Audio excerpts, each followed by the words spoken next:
Thank you. Thanks, Massimo, and also to Donald for inviting me to speak. It's a great opportunity.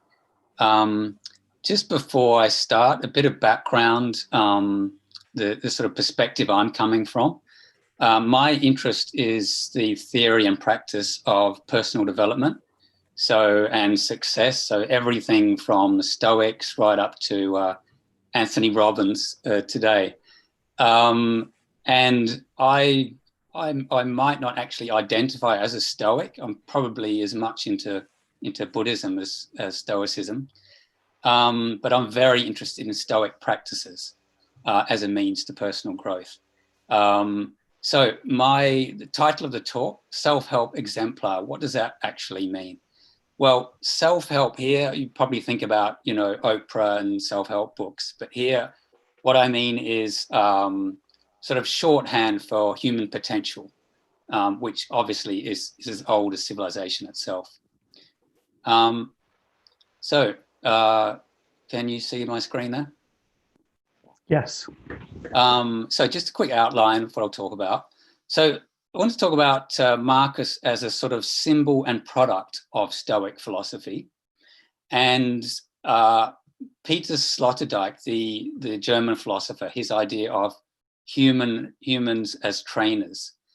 Also the idea of Stoicism as a kind of psychological immunity from the blows and difficulties of life. And then I'll bring in Nietzsche, Wittgenstein, Foucault on their idea, their sort of take on human personal development, and then how that relates to Stoicism. Also the idea of the Stoic heterotopia, which is an idea from Foucault. And I'll wrap up with a look at Marcus as a sort of archetype of this human as trainer idea. Peter Sloterdijk is a very interesting philosopher.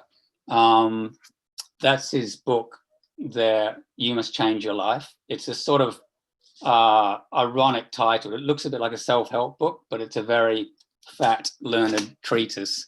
And his basic idea is that we live on a planet of the practicing. And he's got this word anthropotechnics, which is the study of the way humans work on themselves and make themselves. He says small human forces can achieve the impossible if they're multiplied by the longer distance of practice. So it's all about self-forming and self-enhancing behavior, working to goals. And he uses this from the Latin homo repetitivus or homo artista, the human in training. Now, his take on it is that most self-development practices were actually just religious practice for, so long in human history. But then gradually they became secularized. They became taken out of religion and used by people in a secular way to improve themselves. So Marcus Aurelius as homo artista. We've got this image of him sort of standing firm against all the attacks, on the empire. Some of the other speakers have talked about it, attacks on Rome, plague, barbarians, internal political politics, etc.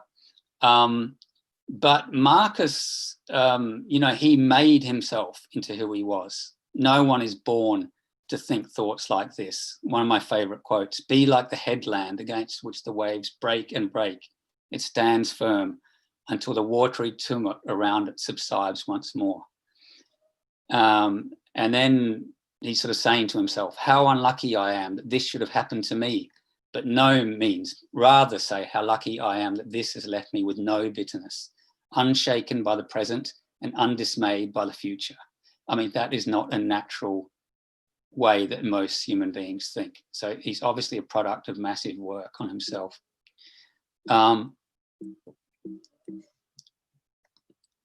Now, was Marcus different, in terms of other people in human history or person of today who strives for mental, physical health, or a good life? How different was he to like a medieval Christian or a Hindu or Buddhist ascetic? And actually, he wasn't that different. because all humans seek immunity from suffering, and we all seek to realize our potential. What differs is the specific practices and outlooks that differ in time and place that we adopt to achieve this immunity and this realization. So let's just quickly look at this Stoic defense against suffering. Religion, we mentioned, has always provided the sort of key form of immunity from suffering. As a believer, you get a sense of community, reverence, maybe you get free from all your sins, life after death, etc. Now, Marcus obviously went through massive suffering and struggles in his life, despite being, high-born and having a lot of things in his favor. But the Stoic ideals helped him to see everything within the context of this huge cosmic picture. So daily struggles could be handled with exercises like the view from above. Here's another quote from him. Altogether, human affairs must be regarded as ephemeral and of little worth. Yesterday's sperm, tomorrow a mummy or ashes. And another one I love, names that were once virtually household words are virtually archaisms today. All things fade into the story past, and a little while are shrouded in oblivion. Even to men whose lives were a blaze of glory, this comes to pass. So you're getting a sense here of the sort of work that went into who Marcus Aurelius was. And a lot of people have seen him as sort of this great man, in Gladiator, sort of portrayed that way in the movie, and as a real individual. But I think it's better to see him as a product of centuries of Stoic teaching and practices. So the first part of the Meditations, you probably remember reading it. He starts by listing all the people that have been influential to him, including his close family. But then the others like Sextus, Rusticus, Apollonius, specific people in the Stoic tradition. Rusticus, obviously well-versed in Epictetus and communicated to him. From Apollonius, he says, I learned freedom and unwavering caution to focus on nothing else except reason, to be always the same in acute pain, losing a child or an illness. So through focus on reason, you can avoid or ameliorate to some extent emotional pain and avoid getting lost in the swirl of irrational feelings. And he also learnt from Sextus about living in accord with nature. So things like kindness, being even-handed, slow to take offense, not forcing your will on the universe, agreeableness, never showing anger. So these all psychological traits that save you from a whole lot of regret.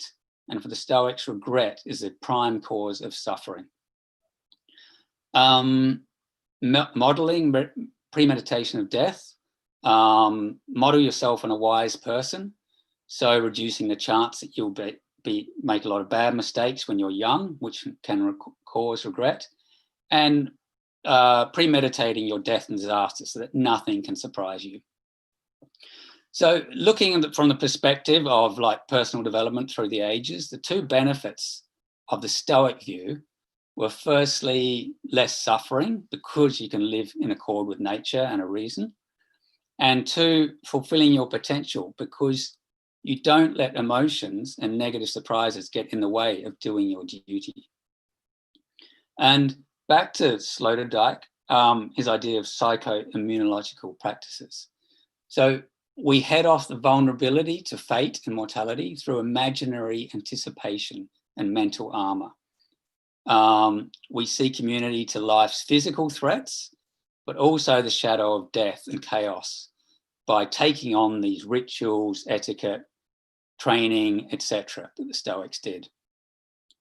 Yeah, there are again, Marcus Aurelius, immunization against shock. And Sloterdijk sees this as an anthropotechnic trick. So by equating all surprises and injuries, you aim to immunize yourself against all the fortunes of life. Now, he sees it as a sort of practical self-protecting stance, which is disguised as a spiritual cosmic nature of the universe statement, which is interesting. Now, just bring in Nietzsche here, because he is my mind the sort of almost the greatest personal development philosopher.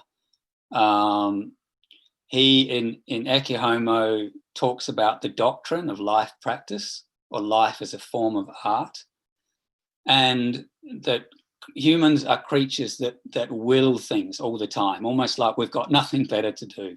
We create missions for ourselves. We need goals and practices. And Spengler's famous book, The Decline of the West, he saw this view of Nietzsche's as actually a sign of decline, because Spengler preferred sort of grand metaphysical worldviews.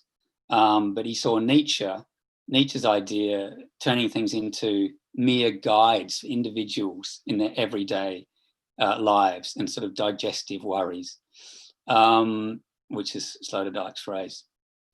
So Spengler saw this practicization of human life as a part of decline. But Nietzsche, his idea of this ascetic planet, in Genealogy of Morals, particularly the last part, he sort of covers 3,000 years of working on yourself practices, mental and physical, separate to religious practices. So he sees religion as just this means to create this whole framework of personal development. And Nietzsche's take is like, if you're an alien looking down on Earth, you'd see it as an ascetic planet. So people disgusted with themselves and with life, trying to do anything to move the needle of consciousness and achievement. And, you know, in doing so, in trying to achieve that, they have to deny themselves things. So it from the outside, it looks like it's ascetic. So Sloterdijk's view is that this ascetic ideal is largely a good thing, because it has liberated us from all the mysticism of religion.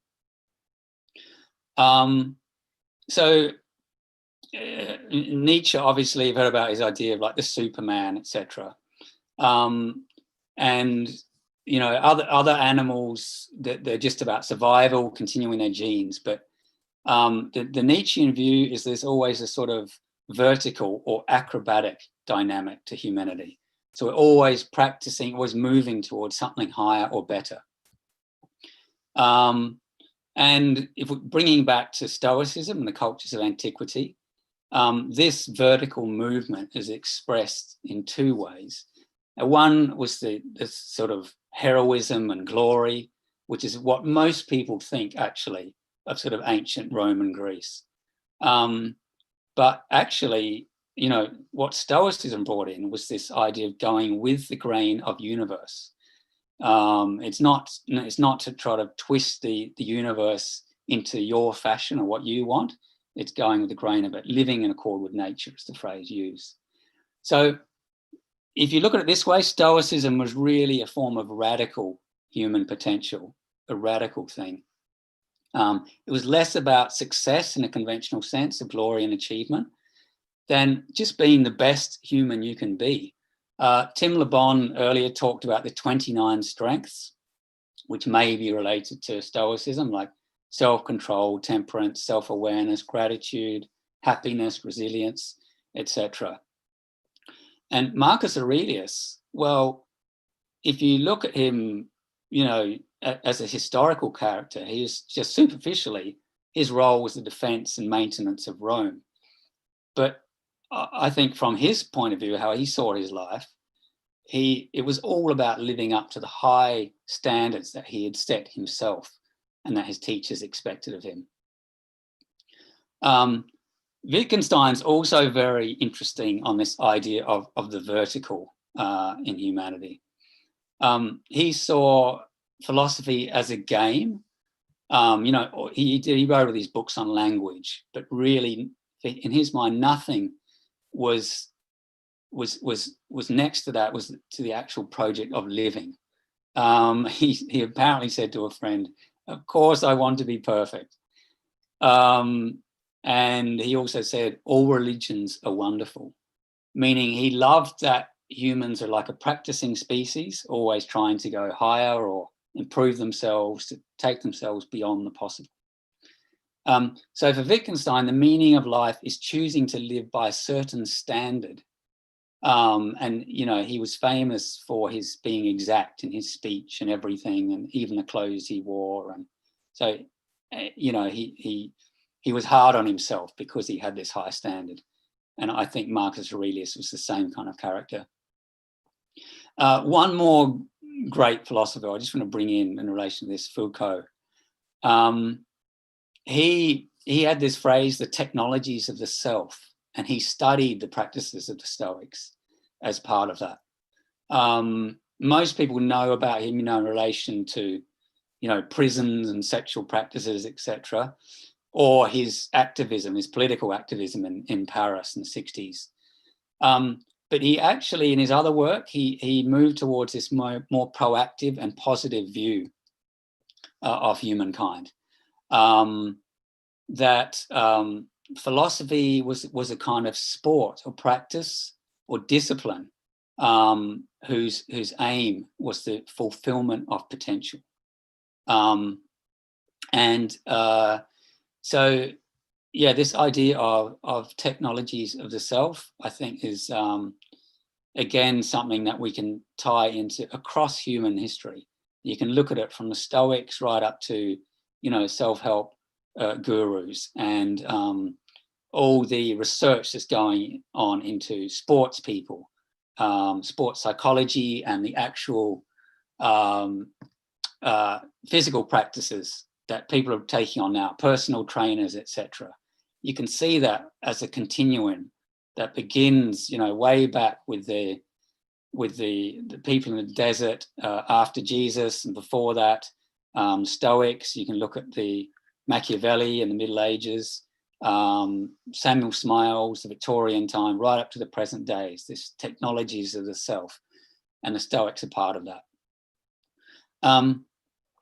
Now, you all know about the idea of utopia, which came from Thomas More, 17th century, this imaginary perfect place. Now, Foucault had this idea of heterotopias, which is a place that was sort of separate to society, almost runs against the rules of society.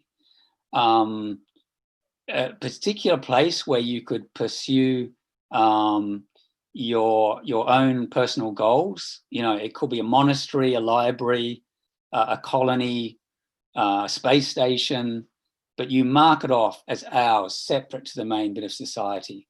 So you can work on yourself or a mission without distraction. Now, the Stoic heterotopia, well, what would we say that is? Well, it wasn't a physical place. It was a mental one, an area of life and action, which the Stoics believed, which the last speaker talked about, a sort of domain that is under your power. And then you separate another land, as it were, or continent, that everything that is not in your power. And so this is how the Stoics came to terms with the universe, by having this mental space that was separate to sort of everyday life and everyday struggles, a place where you can work on yourself. And of course, it came from Epictetus, separate everything in the world between what is subject to your will and what is not. So that's almost two very different countries there. So the Stoic heterotopia, just to drill a bit deeper, is the place, is the highest good that is already in us. So the purpose of Stoic practice is to clear the dark clouds that have stopped us from being the best person we can be, to reveal the perfection. And we need a mental space to do it. Peter Sloterdijk again, he says, each human transforms themselves into a small state. This polis is usually taken over by its sole inhabitant in a ruined, almost ungovernable state. Spirituality begins with clean-up work after an inner failed state, a failed soul. So, you know, you think of these people who are in a desperate state, or join Alcoholics Anonymous or some other movement or group to redeem themselves. Or they turn to Stoicism. Seneca had his 5-stage pyramid of spiritual and ethical progress. The highest point gave you this indestructibility of mind. So you become like a rock, intransigent in the face of any kind of mental upheaval or physical torture even, which again, one of the other speakers talked about in relation to into wartime. Sloterdijk talks about the 5 types of trainer in history.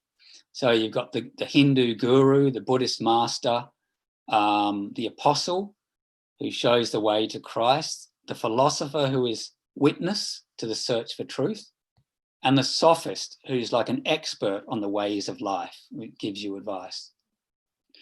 At another sort of lower level, you've got people like athletic trainers, craftspeople, masters, professors, teachers, authors, your sort of Malcolm Gladwell and Steven Pinker types of today. And then, so obviously the Stoic is the philosopher amongst those 5 types, the philosopher trainer. The Stoic teachers are not masters in the Eastern manner that you want to get enlightened by, but they're simply people who have worked on themselves, so they demonstrate by example. There's this idea in Seneca and Marcus of this sculptural work on the inner statue, that you work on yourself in that way, and it's really not very different to today's training ethos, whether it's in the gym or the mind. So if we follow the Stoic practices, again, it brings in modeling, we can be as they are. So it's not just a new moral regime, we're talking about a practice plan here. There's nothing mystical or spiritual or religious about it. Seneca even said, let us cease wanting what we previously wanted, which reminds you of St. Augustine, who got the call from God, and he was having such a good time, but he said, okay, I will become your vehicle, but just not yet.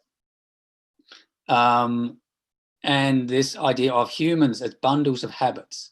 So if our habits up until this point have prevented us from seeing truth, we need to create new ones.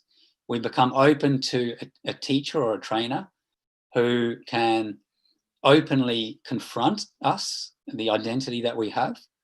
And then once we've cleared out some of our personal rubbish, we model ourselves on the wise person who has spent decades working on themselves. Stoics live in accord with nature, bringing out your best or most virtuous self. And so the aim is we move away from being just a sort of animal satisfying our desires. We take the higher path, but to do that, we need exemplars and constant training. Here's the book that Donald Robertson wrote the introduction for it, that I helped put together as well, the latest edition of Meditations. There's a good quote here from Marcus. The truly fortunate person has created his own good fortune through good habits of the soul, good intentions and good actions. So we live in a self-improving society. That seems pretty obvious, a culture of striving. And you can see modernity as a sort of global fitness exercise. This self-improvement project began as a religious one, but it became scientific, or is becoming one, which I believe even in the last 20 years, you've seen the self-help literature move towards, grounded psychology.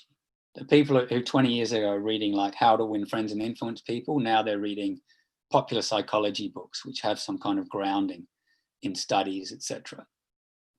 And I think the Stoics were sort of an early attempt at that, being a bit more rigorous about it all.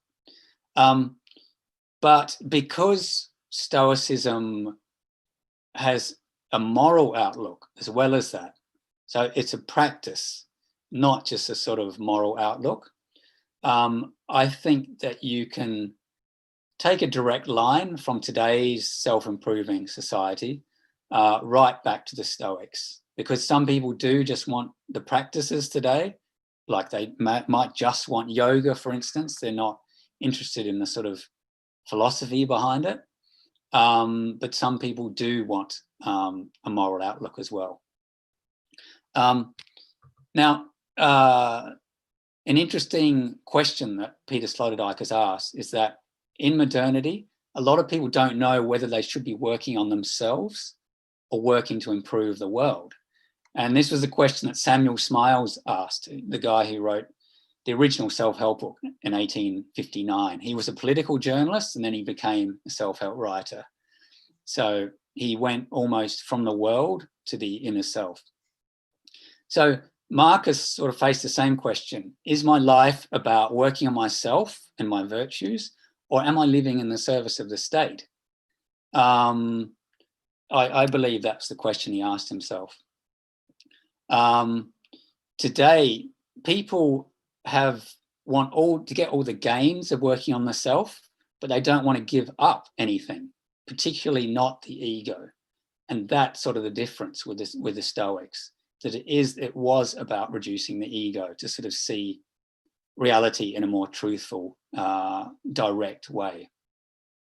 So, which sort of brings me to the question, why is Stoicism popular today? Well, it combines a sort of personal training regimen, but there's also a moral outlook to it. So it's not just surface stuff. And I do think people want both. So just to sum up, I mean, the legacy of Marcus, he, in my view, fits right into this whole idea of anthropotechnology, the study of man. 3 minutes. Yeah. And how we make ourselves. So Marcus is an example. He's not a sort of guru or enlightened master. He's a trainer in mental practices which he learned from other trainers, which can make us more resilient and philosophical in the face of life's dramas and indeed in our death. So in my view, he's the greatest classical exemplar of the self-help ethic. And the Meditations, along with the Bible, is really the sort of original self-help book, which people can pick up today, 2,000 years later, or 1800, and get the same sort of inspiration that people did long ago, which is incredible when you think about it. So again, I've just wanted to talk about this idea of humans as homo artista, as essentially a practicing species, and Stoicism as perhaps the oldest self-help program. Not only that, but it's been repeatedly proven over time. It's got a sort of Popperian proof in the pudding about it that I believe is being borne out over time. So yeah, if you are at all interested in this idea of theory and practice of personal development, going back from classical times to Anthony Robbins to today, I think it's highly interesting. But if you have any questions or wanting to get in touch with ideas about it, they're my contact details at the bottom. And thank you again, Donald, Massimo, for having me come on and sort of give a sort of slightly outsider tangent and take on this.